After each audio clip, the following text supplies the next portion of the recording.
यहाँ पर सामाजिक न्याय के संगठनों का संगठन पिछड़े वर्गों के उत्थान के लिए एक सम्मेलन किया गया है। आइए हम उनसे बात करते हैं। कुछ मुस्लिम समुदाय के लोग भी यहाँ पर आए हुए हैं। आइए हम उनसे बात करते हैं। सर, क्या नाम है आपका? मेरा नाम अब्दुल बासित है। किन मुद्दों को लेकर आप लोग इस सम्मेलन में आए हुए हैं? ओबीसी समाज। देखिए, देश के जितने भी सेकुलरिज्म का जो भी झंडा उठाने को तैयार है, उसी बात को लेकर हम यहाँ पर एकत्रित हुए हैं। कम्युनलिज्म ताकतों का जो भी आज तक का जो रिकॉर्ड इनका रहा है, सन 47 से लेके और 47 की लड़ाई से पहले भी इन लोगों ने जितनी भागीदारी देश में दी है वो जग के सामने आ चुका। केवल और केवल लड़ाइयों के दम पर और कम्युनलिज्म झंडे के नीचे इन्होंने अपना आज ही राज स्थापित किया है। कम्युनलिज्म का टाइम बहुत ज़्यादा लंबा नहीं होता।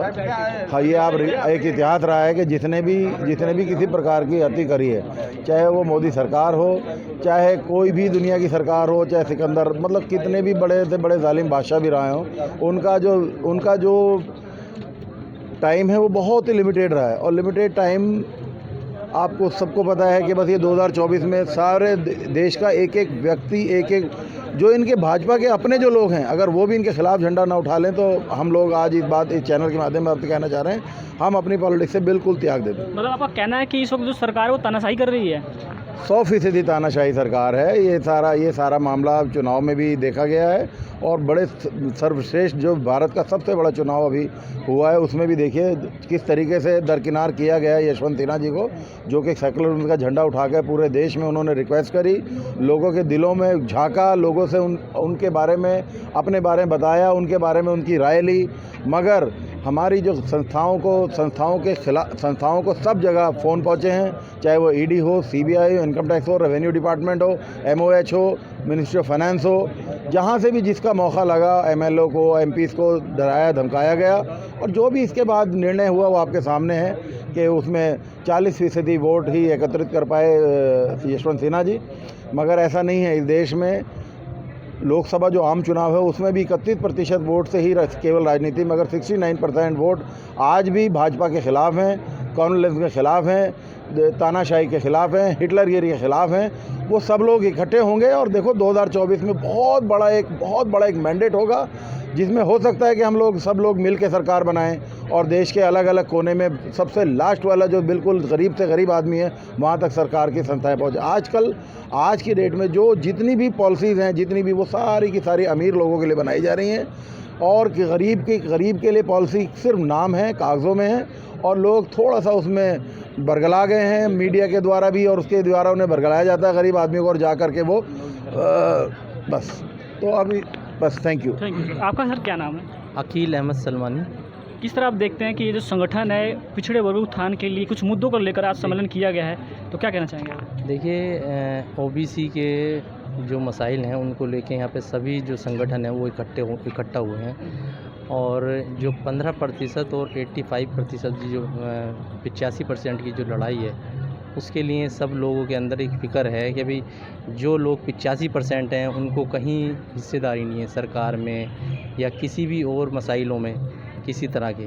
तो कोशिश है कि हम लोग आपस में सब मिल के और संगठन को मजबूत करें और सरकार से जो है ज़ोरदार तरीके से मांग रखें, जहाँ तक हो सके ओबीसी समाज के लिए मेहनत करने की ज़रूरत है।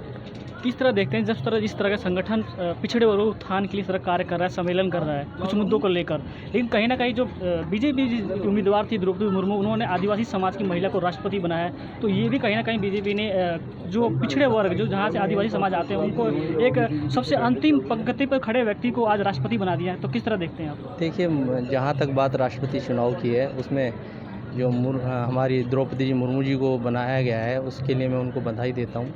और जो भी सरकार कर रही है ये तो सबके सामने है कि भाई किस तरह से तानाशाही जो रवैया है उसको अपना रही है। तो भाई इन्हीं चीज़ों को लेके आपस में ओबीसी का चिंतन और मंथन है कि हम किस तरह से जद्दोजहद करके और जो 85% लोग हैं उनकी भागीदारी को हम कैसे सरकार से छीनें। तो इसी बातों को लेके आगे हम बढ़ेंगे। Thank you sir. सर, आपका क्या नाम है? मैं Haji Arifin Mansoori, IBC Indian backward conference का राष्ट्रीय अध्यक्ष और मंसूरी समाज का नेशनल प्रेसिडेंट। सर, इस तरह जैसे पिछड़े वर्ग उत्थान के इस तरह का आज का सम्मेलन किया गया है, तो कहीं ना कहीं मुस्लिम समाज जो आप लोग हैं, आप किस तरह के आरक्षण की बात करते हैं, किस तरह का आप अपनी मांग को लेकर चलते हैं? देखिए, हमने पहले भी बताया कि धारा 341 की हमारी सबसे पहली अवधि रहेगी कि सरकार से हम इसको माफ़ कराएं। धारा 341 में बिल्कुल साफ़ कर दिया है, अगर नाई धोबी है तो उसको आरक्षण है और मुस्लिम धोबी तो उसको आरक्षण है। जहाँ तक मुस्लिम का सवाल करते हैं आप, फिर मैं कह रहा हूँ कि अगर आपके समाज में आरक्षण 27% है तो 6.5% हमारा भी अधिकार है। हम भी देश का हिस्सा हैं और हम अपना हक लेकर रहेंगे सरकार से। हमें किसी हद तक भी लड़ाई लड़नी पड़े, हम इस लड़ाई को लड़ेंगे इंशाअल्लाह। हमारा संगठन इसके लिए कांधे से कांधा मिला के हम यशस्वी राय के साथ चलेंगे। हमने ये वादा कर लिया है और हमारी सबसे पहली मांग हमने बॉम्बे में भी रखी थी, ये मांग कि ओबीसी का मंत्रालय होना चाहिए। हम किसी भी सरकार समर्थन करने से हम पीछे नहीं हैं। हमने ये नहीं कहा कि हम समाजवादी का समर्थन नहीं करेंगे, कांग्रेस का नहीं करेंगे, बीजेपी का नहीं करेंगे। जो लोग ओबीसी के मुद्दों पर बात करेंगे हम उसका समर्थन करेंगे। अगर हमें ये सरकार ओबीसी का मंत्रालय देती तो हमारे ओबीसी के लोग एडजस्ट होंगे उसमें। ओबीसी के मंत्रालय में एक मंत्रालय में कितने लोग काम करते हैं, तो क्या ओबीसी समाज का उत्थान नहीं होगा? दूसरा कि एजुकेशन में आरक्षण के लिए हमें परसेंटेज चाहिए, तो हमारे बच्चे एजुकेशन में आगे बढ़ेंगे, आईपीएस बनेंगे, आईएएस बनेंगे, डॉक्टर बनेंगे, इंजीनियर बनेंगे। जब तक आरक्षण की बात नहीं होगी, जब तक इसका उत्थान नहीं होगा।